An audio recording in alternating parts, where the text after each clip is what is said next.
జీవితంలో మంచి పనులు చేసిన వాళ్ళు స్వర్గానికి వెళ్తారని అంటారు. అయితే స్వర్గం ఎలా ఉంటుందో ఎవరికీ తెలియదు.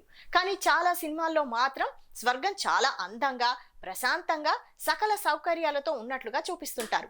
అదే విధంగా స్వర్గం గురించి ఎప్పుడు ప్రస్తావన వచ్చినా ఇదే విధమైన ఊహ అందరికీ ఉంటుంది. ఇక శరీర త్యాగం తర్వాత స్వర్గానికి వెళ్ళాలంటే మనిషి జీవితంలో పాపాలు లేకుండా అన్ని మంచి పనులు చేయాలని మత గ్రంథాలు బోధిస్తుంటాయి.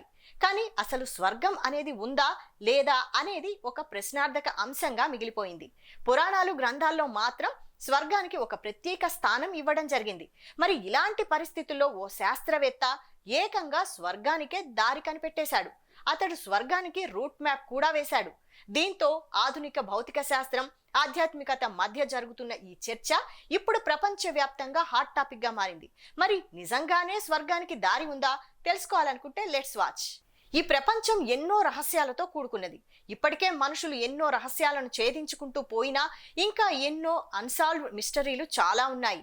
మనుషుల ఊహకందని ఎన్నో విషయాలతో ఈ విశ్వం నిండిపోయి ఉంది. అయితే చాలా విషయాల్లో ఎంతో విజయాన్ని సాధించిన మనిషికి అంతుచిక్కని ప్రశ్నలు మిగిలిపోయేవి. వాటిలో మొదటిది, చనిపోయిన తర్వాత మనిషి ఆత్మ ఎక్కడికి వెళుతుంది, చనిపోయిన తర్వాత అసలు ఏం జరుగుతుంది అనేది.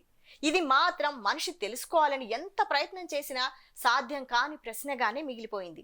అయితే అప్పుడప్పుడు మృత్యు ఒడిలోకి వెళ్ళి తిరిగి బతికిన కొందరు మాత్రం చనిపోయిన తర్వాత ఎలా ఉంటుందనే తమ అనుభవాన్ని ప్రపంచానికి తెలియజేసే ప్రయత్నం చేశారు. అందులో కొందరు చెప్పేది ఏంటంటే, చనిపోయిన శరీరం నుంచి ఆత్మ విడిపోయేటప్పుడు చాలా బాధగా ఉంటుందని, మనిషి కళ్ళు భరించలేనంత వెలుగు ఉంటుందని. ఇలా ఉంటే మనిషికి అంతు చిక్కని మరో అంశం స్వర్గం. దీన్ని తీసుకొని మనుషుల దగ్గర పెద్ద ఊహా ప్రపంచమే ఉంది.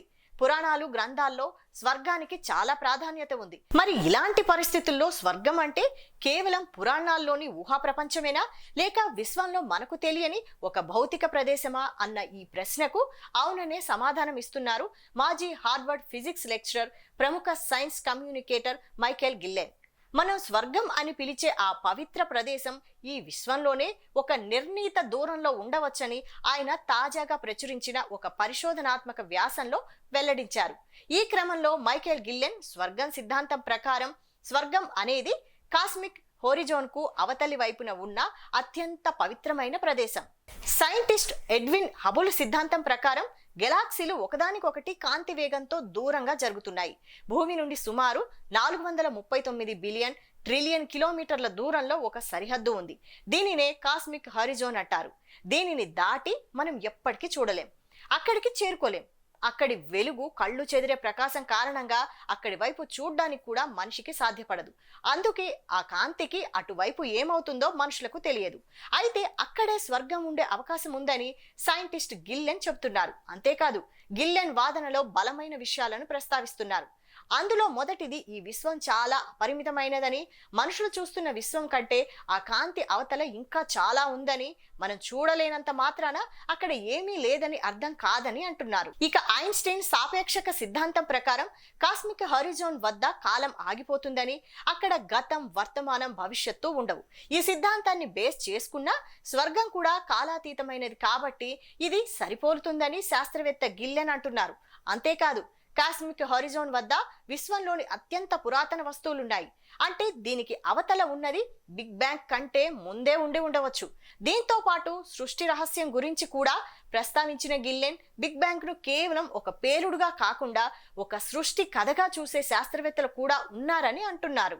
అయితే గిల్లెన్ ఈ స్వర్గం సిద్ధాంతాన్ని సైన్సా లేక మెటాఫిజిక్సా అని ఇతర శాస్త్రవేత్తలు విమర్శిస్తున్నారు. కనెక్టికట్ కళాశాల ప్రొఫెసర్ అలెక్స్ జియానినాస్ ప్రకారం కాస్మిక్ హారిజోన్ అనేది ఒక భౌతిక ప్రదేశం కాదు, అది కేవలం మన దృష్టికి ఉన్న ఒక పరిమితి మాత్రమే. ఇది విజ్ఞాన శాస్త్రం కంటే మెటాఫిజిక్స్ కిందకు వస్తుందని మెజారిటీ సైంటిస్టుల అభిప్రాయం. అయితే స్వర్గం అనేది నిజంగా విశ్వంలో ఒక మూలన ఉందా అన్న చర్చ నడుస్తుంది. మరోవైపు హెవెన్ అనేది కేవలం ఒక నమ్మకం మాత్రమే అని అనేవాళ్ళు కూడా చాలా మంది ఉన్నారు. ఏది ఏమైనా స్వర్గానికి ఈ శాస్త్రవేత్త దారి కనిపెట్టాడన్న వార్త ప్రపంచవ్యాప్తంగా హాట్ టాపిక్ గా మారింది.